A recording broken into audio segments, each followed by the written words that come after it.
I see you.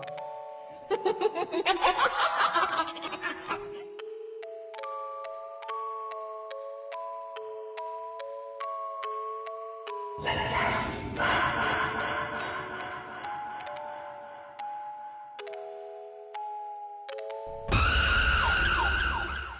What up, Winbush here. And most recently, Razer actually sent me out this gift package, which includes this mouse, this dock, the Wolverine controller, which I recently did a tutorial using, and last but not least, the Razer Blade 18 laptop. Now, instead of doing a typical unboxing, I thought it would be cool to actually do a project and break it down for you guys using everything that you see here. And since this will be a breakdown of how I worked through this project, I'll leave links up above and also in the description down below if you ever want to see the full tutorial. But everything that you're going to see here, I've actually covered in tutorials in the past. So to get started, I do have the Rococo coil, in which I'm going to do a separate video on. This just came out last week, so I definitely wanted to put it to the test. And so I have the Rococo coil here. I have my Rococo 2 motion capture suit with my Rococo gloves.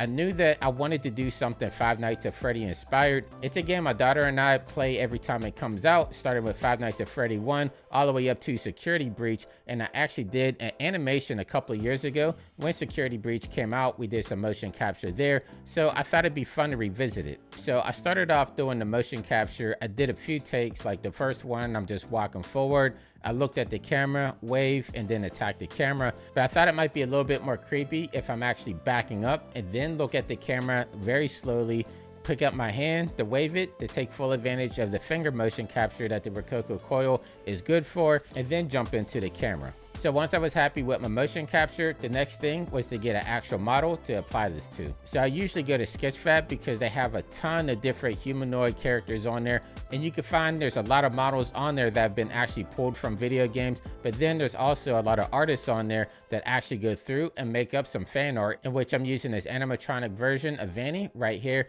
and I'll make sure I leave a link down below just to give full credit to the artist that created this 3D model that he freely let anybody download. And once I got the 3D model, the next thing I wanted to do was prep it to be able to get auto-rigged in Mixamo. Now I choose to use Mixamo in this case because using a Mixamo skeleton actually aligns really well with the Rococo data, which I'll show you here in a little bit. So in order to get my 3D model prepped, I first brought it into Cinema 4D, and then I stripped out all the textures because I knew in the final resolve I'm going to be using Unreal Engine. And sometimes whenever you bring over textures to Mixamo, it can mess up your results there. So what I like to do is actually go through, strip out all the textures, and just use very basic solid colors to replace everything with, because I'm going to be doing all my final texture work inside of Unreal Engine anyway. So once I have my basic model with all the textures stripped out, I brought it into Mixamo. It takes maybe a minute or so to get it auto rigged, and once it's done, you can see that we have this animatronic fully rigged out and ready to go. And then the next step from here, we're going to bring it back into Cinema 4D, and then we're going to take the Mixamo data that we actually just recorded. We're going to export it out with the Mixamo skeleton, because like I said, you can easily combine these two together inside of Cinema 4D as long as the skeletal systems are exactly the same, in which I do have a tutorial on how to do that if you want the full rundown on how to do it. But as you can see inside the screen capture here, I was easily able to align everything up, and the animation just works with my character model. So once I have my Rococo motion capture combined with the 3D model, the next step here is to export it out as an FBX so we can bring it into Unreal Engine. And once we're inside of Unreal Engine, I'm actually going to be using the new plugin that just came out the other day called Atlas. I did a video on that, going through the full breakdown, but in a nutshell, you can easily set up really nice lighting situations with the click of a button. So that's what I'm doing right here, as you can see. And then I can bring my character in here and get everything aligned up. So I have my 3D character inside of Unreal Engine. As I play it through, you can see that the head movement and the hand movement, even though they were good, it's not really working out with this character because the head is kind of oversized, and then the arm doesn't really fully reach out so that you can see it. So we can easily do some motion capture cleanup all here inside of Unreal Engine 5. Again, I have a full tutorial on how to do that, but in a nutshell, you could go down here inside of the timeline. You can actually manually set up keyframes in there so that you can move the arm all the way out, and then you can have it retract back in, and you can just pick out the key points that you only want to move certain joints, and then everything is just going to work perfectly fine.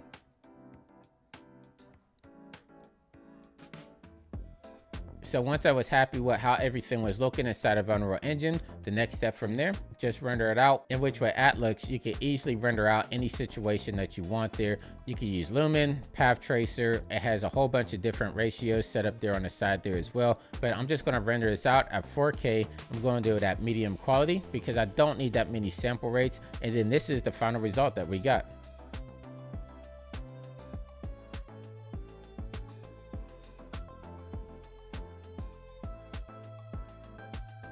Now, I know this is different from videos I typically do, but I did want to show off this laptop here. It showed that I built a project completely from scratch, all the way from beginning to the end phases. If you guys have any questions, make sure you leave a comments down below. I did do a tutorial for a lot of the process that I did here, so more than likely, I do have a video on my channel that is going to cover anything that you might have a question on, and I'll gladly link you to that if you leave me any comments down below. So once again, my name is Jonathan Winbush, and until next time, stay fresh, keep creating, and I'll catch you in the next video. I see you soon. Take care.